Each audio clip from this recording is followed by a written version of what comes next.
Welcome back to another episode of Better Than I Found It, the podcast all things college golf. You're listening to Mike McGraw, the men's golf coach at Baylor University. Today I'm going to begin with just a little update on our golf team. We played our first tournament of the spring in Palm Springs a couple of weeks ago. Didn't have a great outing, not our best, but we're currently, as I'm recording this, we are in Cabo for the Cabo Collegiate, which is just every year is one of the great tournaments we play. It's got a great field on a great golf course, Twin Dolphin, and hosts B.A. and Roger Klein, who are just about as good a host as you could ever imagine. So really excited to be here at the Cabo Collegiate on a great golf course in great weather. Great to be here. Next week on Tuesday, March 11th, our golf team hosts our annual fundraiser, the Curtis and Doris Hancomer Classic, which is at the Golf Club of Houston. Been doing this for over 40 years. Baylor has. It's a great event. It's our biggest fundraiser we have during the year, and we have people from all over Texas and some from outside the state that come and play. And our guys at spring break, so our guys get to play, and they don't have to miss school to be there, so that's fun. So I'm looking forward to the Hancomer Classic, and then about 3 days later, we head off to South Carolina for the General Hackler at the Dunes Club. So that's a great event that I've never been to. My assistant coach, Jeremy Alcorn, it was their home course when he was at Coastal Carolina, so he knows the golf course really well. Excited to see that, and I've known about the Dunes Club since I was a little boy, so excited to go see what that's about. Today, I actually go into my Stuff That Works journals and come up with a couple of stories that I think are pretty good, and they both revolve around the impact and the influence that we have as coaches and how it can't be understated how important that is. But when I was a young coach, I probably didn't recognize it as well, and it's kind of what the story is about today. This story revolves around the importance of our example as coaches. We as coaches have a great platform, we all know that, to influence young men and women. But with that comes a huge responsibility. We should never forget that people, especially our players, their parents, our fans, and just a lot of other people are actually watching all the time. No matter what we say or do, they're probably paying attention. Early in my coaching career, I was a high school golf coach. I was the assistant coach at Edmond Memorial High School in Edmond, Oklahoma. Year in and year out, Edmond Memorial competed for and often won the state high school championship in Oklahoma. In fact, in my first official year with the school, I was actually the official volunteer assistant in the spring of 1987. The Bulldogs won the state championship at the Trails Golf Club in Norman. We won by 19 shots. That was like just an amazing experience for me. It really hooked me into coaching. I knew from then on I wanted to be a coach. Even though I had jumped in and was doing it for a while, it was like this really solidified it. I had a great group of kids. 4 of those guys were seniors: Jada Gear, Chris Childers, Gary Hart, and Chad Kessler. On that team was a sophomore also, Robert Bovair, who would go on to play at TCU in future years, but Robert was only a sophomore at the year, so he would be the only player returning on the 1988 team. And despite all those losses to graduation, we were still one of the favorites again in 1988 at Stillwater Country Club. Bovair was joined by Travis Hancock, Brent Thaxton, Craig McLean, and Kirk Fryer to round out what was really a really good squad. That I'm not going to say we breezed through that season, but we didn't have a lot of adversity, played pretty well in the regular season, got to the conference championship, the Mid-State Conference, and won that by a big margin, and then also won the regionals to set up what I considered the showdown at Stillwater Country Club at State with our main rival, which was the Bartlesville High School golf team. Bartlesville had a really good team. They had a future University of Oklahoma second-team All-American, Craig Cosby. Craig was the middle brother of 3 Cosbys: Kerry, who played before he got to University of Oklahoma, and Chance, who played at the University of Oklahoma after. But Craig was on the golf team that year at Bartlesville. He had several other really good teammates, but one I remember was a kid named Brandon Benedict. And the reason I knew both Craig and Brandon was because their fathers were PGA club professionals. Craig's dad, Jerry, was the head pro at Hillcrest Country Club in Bartlesville, a really nice golf course, beautiful, scenic golf course. And then Brandon, his dad, Jerry Benedict, was the head professional at Adams Municipal Golf Course there in Bartlesville. So I had a connection to both of those kids already as being a son of a PGA golf professional. My dad was at the Ponca City Country Club for 25 years. So I had a connection to them, but I also knew how good of players they were. And I knew their team would be very, very difficult to beat. But I still, even through all of that, I think our guys felt like if we played well, we had the best team that year. I guess I certainly agreed with the guys. You know, we had kind of had no struggles that season to begin with, and maybe we needed some struggles earlier in the year that would have helped us in this tournament. But the state high school championship in the state of Oklahoma is a 54-hole affair. On Monday, you play 36 holes, and Tuesday, the final 18, which I always liked. I always thought that was great to have, a 54-hole tournament. I think the best team generally came out after 3 rounds as opposed to 1. So neighboring states, one of the states that neighbors Oklahoma had literally a 1-day shootout, and others might have 36 holes, maybe 18 one day and the next day. That's the way it is in Texas right now. But I loved a 54-hole event. You got a lot more golf in. We played 36 holes on Monday at Stillwater Country Club and had a very large lead. And I made a mistake. I actually it was only a 40-mile drive to Edmond from Stillwater. So I should have probably taken my guys home that evening, let them sleep in their own homes, and got them up early the next morning. But we literally didn't tee off until 1 o'clock the next day. I guess Stillwater Country Club's Women's Association did not want to give up their morning play on that Tuesday. So they decided to host the championship, but the final round was in the afternoon. So my guys got up early in Stillwater at the hotel where we were staying and probably sat around all morning long just getting nervous, thinking about the tournament and thinking about the competition all day instead of having kind of a normal lead up to it. So by the time 1 o'clock rolled around and we were teeing off, our guys were pretty much mentally and physically kind of not really where they needed to be. But regardless, we had 18 holes. We had a big lead, so we should have done well anyway. In those days in Oklahoma, and I guess a lot of states, the high school golf coaches were not allowed to actually coach during the round. You could coach a kid before the round and you could coach him after, but not during.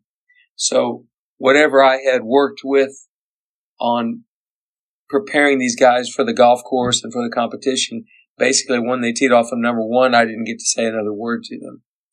And we played a pretty decent front 9, and we had a 13-shot lead with 9 holes to play. So we were actually in the driver's seat, no doubt. We had 5, believe it or not, 5 out-of-bounds balls on 10 and 11, 3 on number 10 and 2 on number 11. And that wasn't even the end of it. We probably still could have survived that. But we had a late triple bogey on an easy par 5 and a double bogey on a very short par 4 kind of late in the round. So we had some collapsing going on. There was no doubt about it. I didn't particularly love not being able to calm a kid down by talking to him, but that was the rules in those days.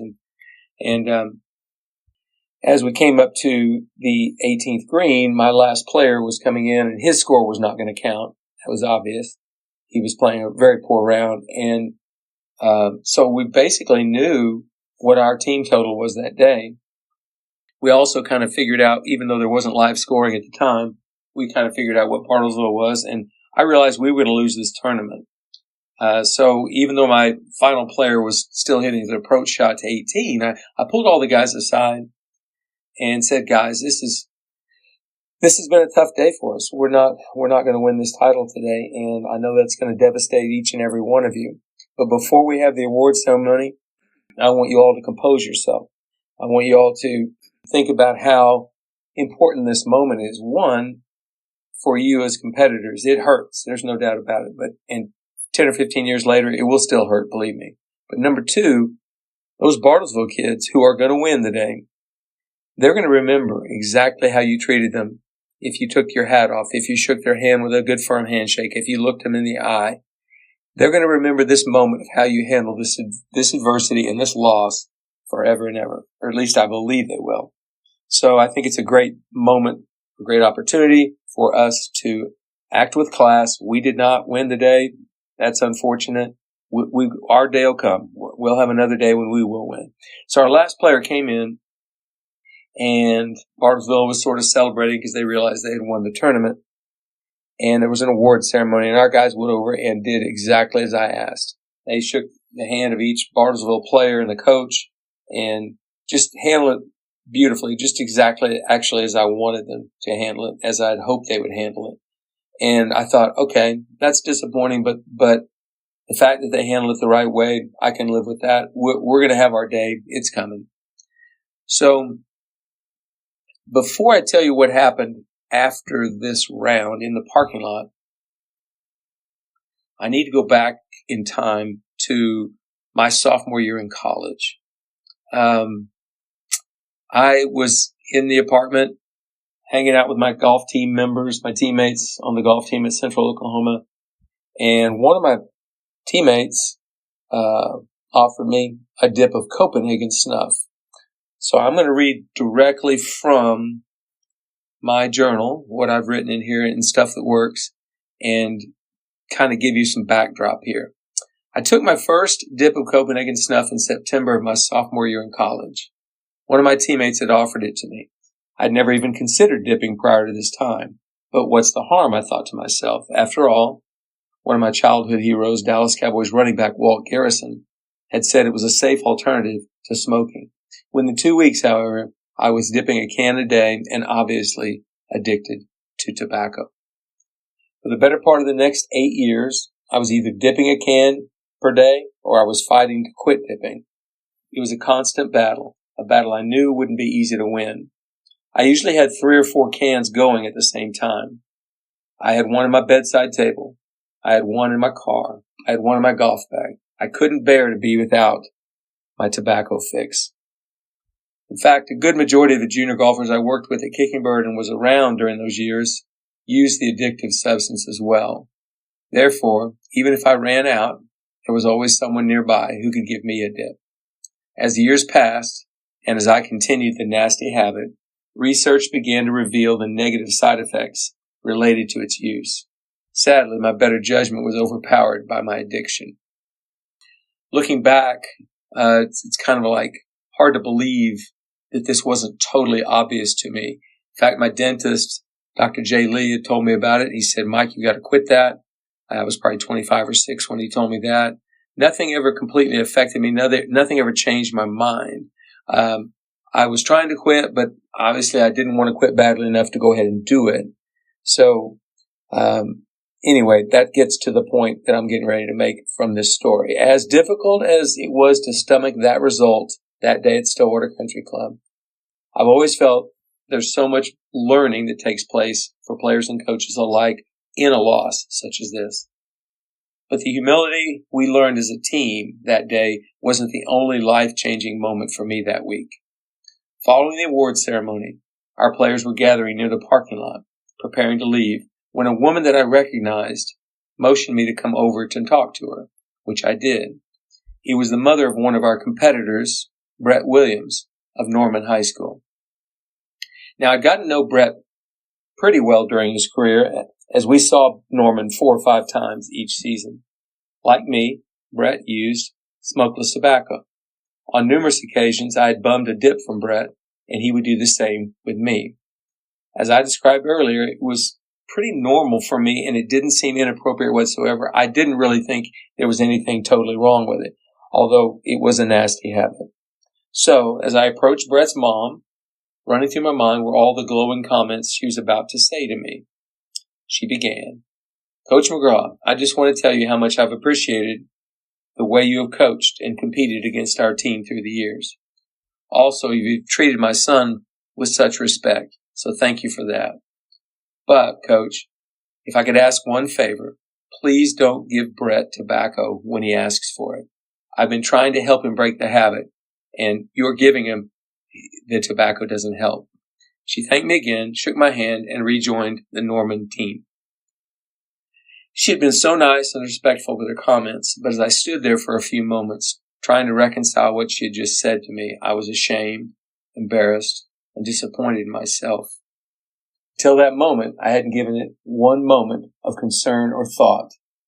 But in an instant, she had made me realize that what I was doing was setting a poor example. And honestly, that was straight from my journal. But honestly, I look back on it, and I on some level, I knew I shouldn't be doing it. I certainly shouldn't be giving it to another player. But I'd never had anybody call me out on it like that. And it took me 2 months to quit, but 2 months later, on July 4th, watching the fireworks at Kickingbird Golf Course, I made the conscious decision that I'm done. I'm not going to ever take another dip. And literally, we're almost 37 years later, and I still haven't taken a dip. And I often tell people, it's so addictive, I might start again, but I don't think I could ever quit again.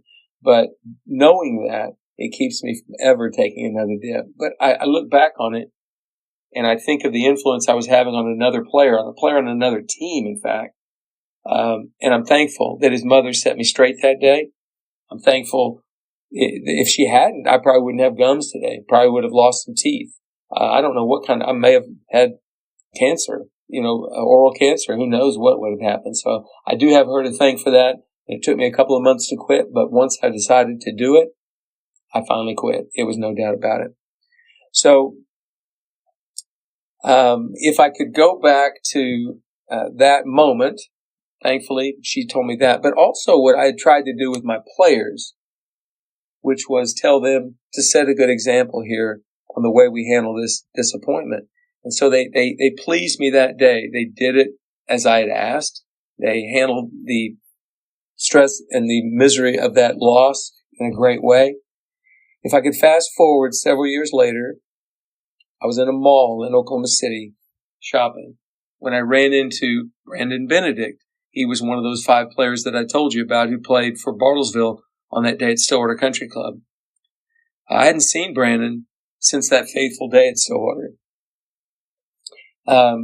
We exchanged pleasantries, said, hey, how you doing? How you doing in life? Where you been? All of that. Normal stuff. And then Brandon said something to me that I think really, really made me feel good. He said, Coach, winning the state championship at Stillwater that year was one of the most rewarding events of my life. It was hard for us to believe we'd beaten the mighty Edmond Bulldogs. But the thing that sticks out most to me from that day, and some of the others on my team, was the class that you and your program exercised that afternoon. You and your team removed your hats and genuinely congratulated us. I'll never forget that moment.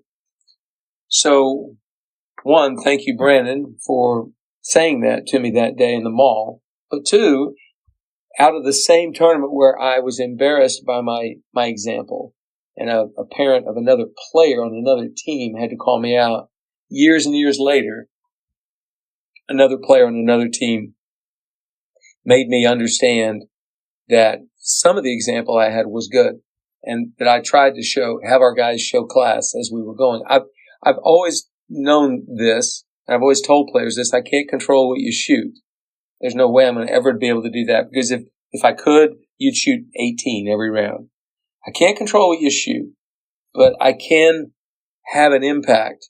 Even if I can't control how you act, I can have an impact on how you act and how you treat other people. And so I'm really, really thankful it came out, that came across, and that Brandon and maybe some of his teammates noticed.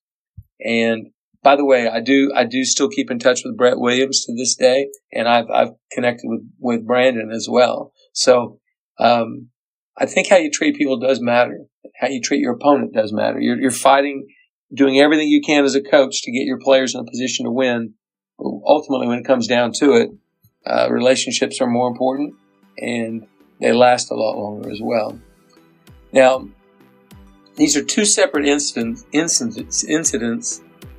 that were spawned in the same tournament. One where I'd been a positive influence, and the other where I had been a negative influence. But both stories are a good reminder that our players, opposing players, volunteers, prospects, and parents are all listening and watching. What we say, what we do, and how we treat people are all a part of the example and the influence that we have as coaches. So I just said that story today just to kind of encourage young coaches and veteran coaches alike. How you act at tournaments, really, really important. How you treat people, really, really important. And your example is ultimately of great, great importance. So I hope you enjoyed this podcast. Have a great day.